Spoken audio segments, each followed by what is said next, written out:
Hey everyone, welcome back to my channel, and if you are new here, my name is Kim and thank you so much for stopping by today. This is going to be another segment of our Teaching in Japan series where at the moment, as you know, it is JET program application time, and I know there are lots of questions, a lot of thoughts that you might have about whether or not you should apply, and if you do choose to apply, what's the best way to go about things. So in this video today, I'd like to address some of the questions I've been getting about what makes an application stand out and how can you ensure yourself of having your application pass through that stage so that you can move on to the next stage, which is the interview stage. So before we get started on today's topic, I just want to thank everybody that has been leaving questions or comments, and I've been getting a lot of questions via my email account or just privately, which I totally understand, and I encourage you, if you are comfortable, to leave your comments in the comment section, because sometimes other people that are coming through and read your comment might have an answer or a different opinion than I do, and maybe they could help you out as well. So one thing I'd just like to put out there as you are listening to all these different YouTube videos, reading different blog posts, listening to the advice of maybe people that you know that are on the JET program, unless all of us are on the recruitment committee or we have a definite say or input into who gets selected, we don't really know what the magic key is to getting your application through. All I can say is the team of recruiters or the selection committee have a job to do, and they need to weed out the applications and narrow it down to however many candidates to pass on through the next phase. And what exactly they are looking for, what exactly catches their eye, we really don't know. Having been on the recruiting side of other positions, I do know that it's a very tedious process, and sometimes what people look for among the team is different.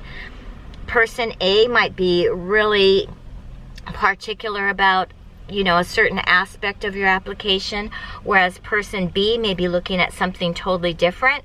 Person C may like a little bit of creativity and something that stands out and is different from everybody, and person D might be a very strict traditionalist and like everything to be formatted and set up just the way you might find on a business manual. So it's really hard to give advice saying that if you do this, you're definitely going to get accepted, or if you try this or write your essay in this way, you're a shoo-in to get in, because we don't know. So please take everything into proper perspective and realize that a lot of people, especially us former JETs, we all can tell you what we went through and what maybe some of our fellow JET participants in our prefecture or in our circle of friends went through, but we really don't know what it is they are looking for in this particular prefecture or this particular year. So these are things that I think are pretty universal whenever you're applying for a job. And as I said, when I was on the recruiting side of things and looking at different applications, I was kind of shocked at just things that I thought were very simple or very self-explanatory, and you see that some applicants don't do this particular thing, or they think that it's okay to be very casual about things. And I would say that once again, it all depends on who is looking at your application, and at this time, it could be someone that is a former JET participant, or it could be someone from one of the ministries in Japan. It could be someone that is very fluent in English. It could be someone that is fluent in English, but maybe not so particular about other things. So you want to just keep all this in mind as you're filling out your application. Number one, follow all the directions to a T. Read the directions carefully and follow those directions as they ask you to do so.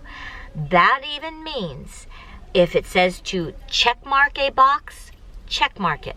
Don't put an X, don't put a circle, don't color it in, do the check mark.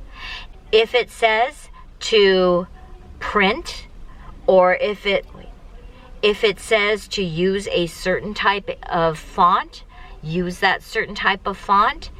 If it says 25 words or less, make sure you use 25 words or less, or whatever the direction may be. This is what they're checking, or this is what most people are checking for this. How well, number one, do you read directions? And number two, do you follow them? Because thinking like a recruiter or thinking like somebody that is doing the hiring, are you somebody that is going to follow directions? If it's a legal document or something you're going to have to fill out while you're in Japan, are you going to be able to do that? And how carefully do you read the directions? So it seems so self-explanatory, but it is something that sometimes people don't follow. Point number two is don't forget or omit anything that they've asked for in your application. If you're asked to submit certain documents, make sure that you get those documents and submit it. Now, there are some applications in other companies or other employment areas, including, I believe, my school where I'm working now. If you don't have those documents and you're waiting for them, put an expectation date as to when you will get them, and reassure them that you will mail it to them as soon as possible. But given the amount of participants that apply to JET and how tough the competition is, I don't think it will work if you say, I don't have this yet, but I plan to get it by such and such a date. If you are, if you haven't graduated university, but you will be graduated by the time you go on JET, that's a different story, because you won't have maybe all your transcripts till then. But if there's certain things that they're asking for, do your best to make sure that you get everything that they've asked for in there. Point number three, and once again, it's kind of a no-brainer, but you would be surprised. Check your spelling and grammar. If you don't feel comfortable, or if you don't feel confident enough in your grammar and spelling, have someone else check it. Put it through a check service. Even, if you want, you can pay a friend or ask a teacher, a professor, or somebody to proofread and check your work. The thing is the JET program is a government-sponsored program. And it's not so much, I think, the officials, the ministry officials, or even your colleagues, that you'll be working with at your school, that expect you to have great spelling and grammar. I think it's kind of your students and your parents.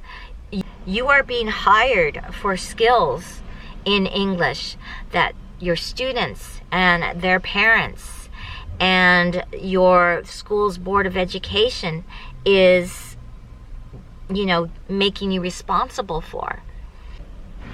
I would say too, if you are going to teach in a high school or a junior high school, or if they are looking for teachers for the high school and junior high school level, your level of grammar has to be strong, because that's something that is taught and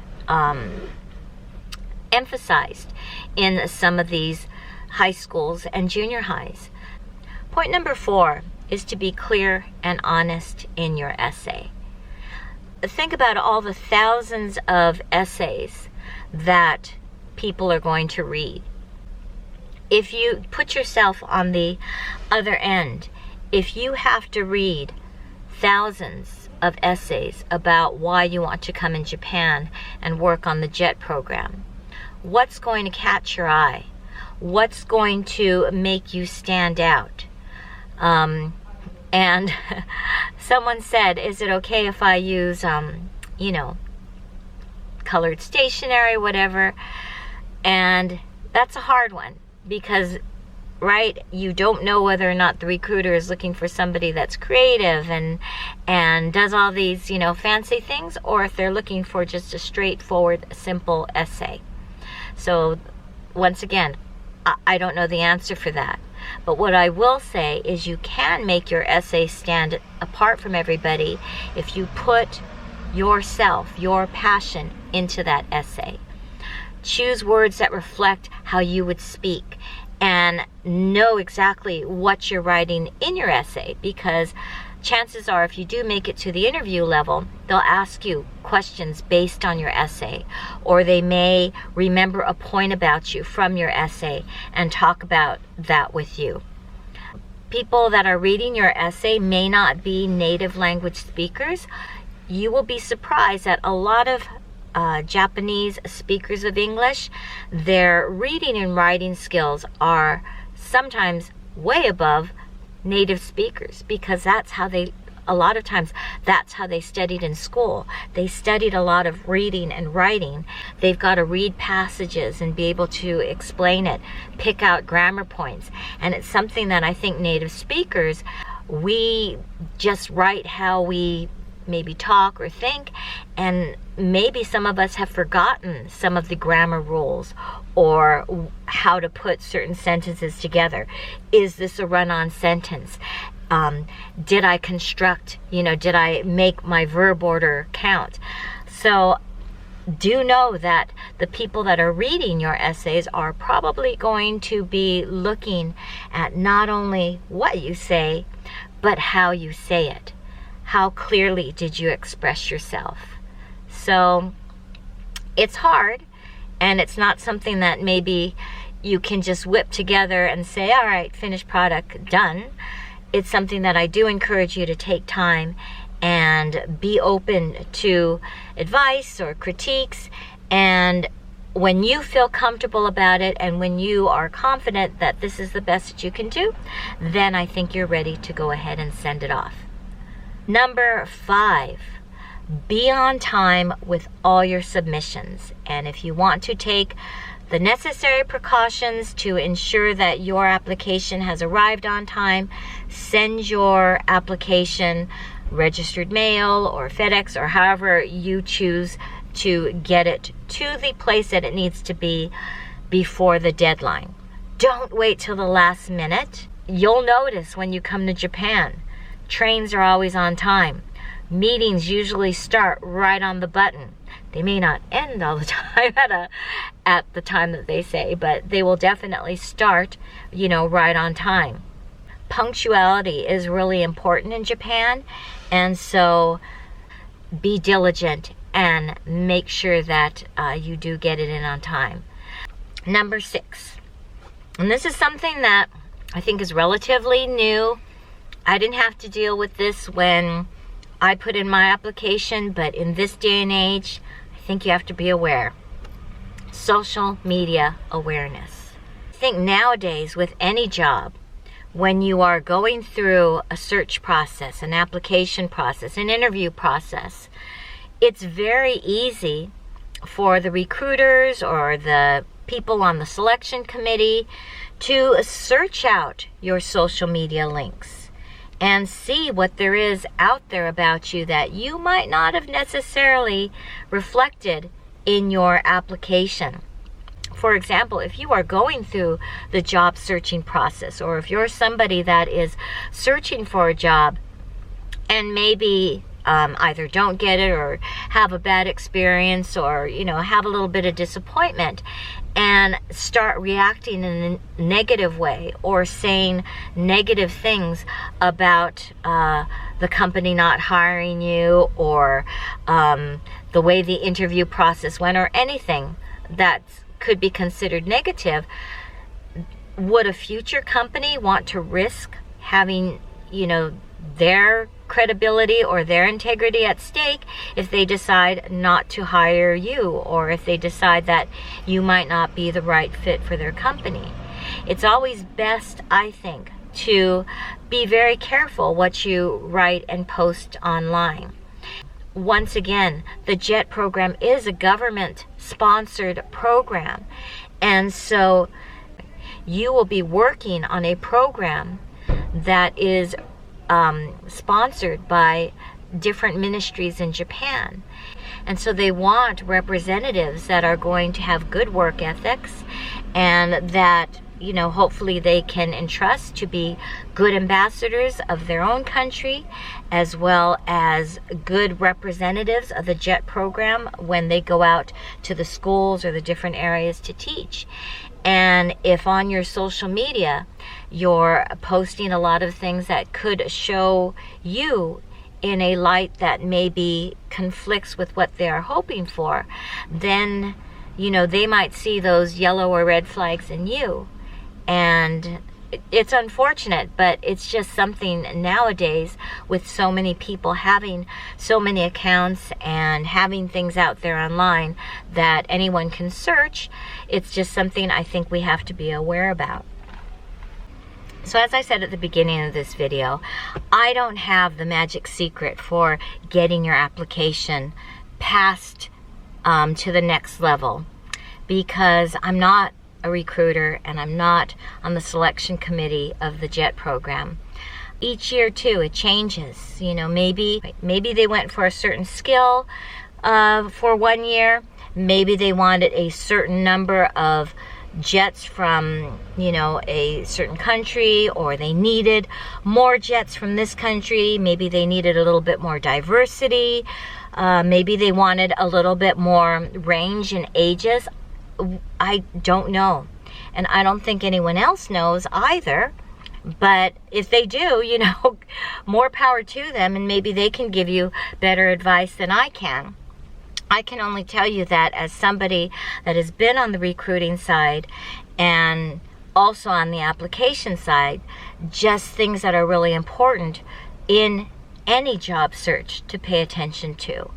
Especially for those of you that maybe this is your first time applying for a job after university. The process can be quite overwhelming and it can be quite stressful, but focus and take everything, you know, step by step, and do the best you can. And if you've done the best that you can and you don't get accepted, don't immediately blame yourself or the JET program. Use what knowledge that you've learned from the experience and try again, or try a different, you know, position, or go another route. You don't have to give up your dreams just because you don't make it to the next level. It's kind of a learning experience. And for those of you that do make it to the next level, then you need to prepare for the next step. And it is a long process, but I kind of feel like your dedication and your passion and how much you want something does come through. And if you watched my video, my previous video, I did ask the question, what do you hope to gain from this experience? And I think having your goals, or having exactly what you're hoping to get from this experience, it will help you, you know, move forward, and it will build your determination to make it to your end game or your finish line. So thank you very much for joining me here today and watching the video, and now watching me sweat because it is getting quite warm. If you are here in Japan, or if you're a former JET program participant as well, and if you have any advice or something that you can share with the people that are trying to come on the program, please feel free to leave it in the comments and interact with each other, because I think we can share a lot of information that can help us in both directions. Please consider subscribing if you'd like to learn more about what it's like to teach and work in Japan. My channel also introduces some places in Japan that you might be interested in visiting, or if you do live here, it might be some place that you would like to go to in the future. Thanks again. Take care. Good luck on those applications, and we will see you all next time. Thank you. Bye.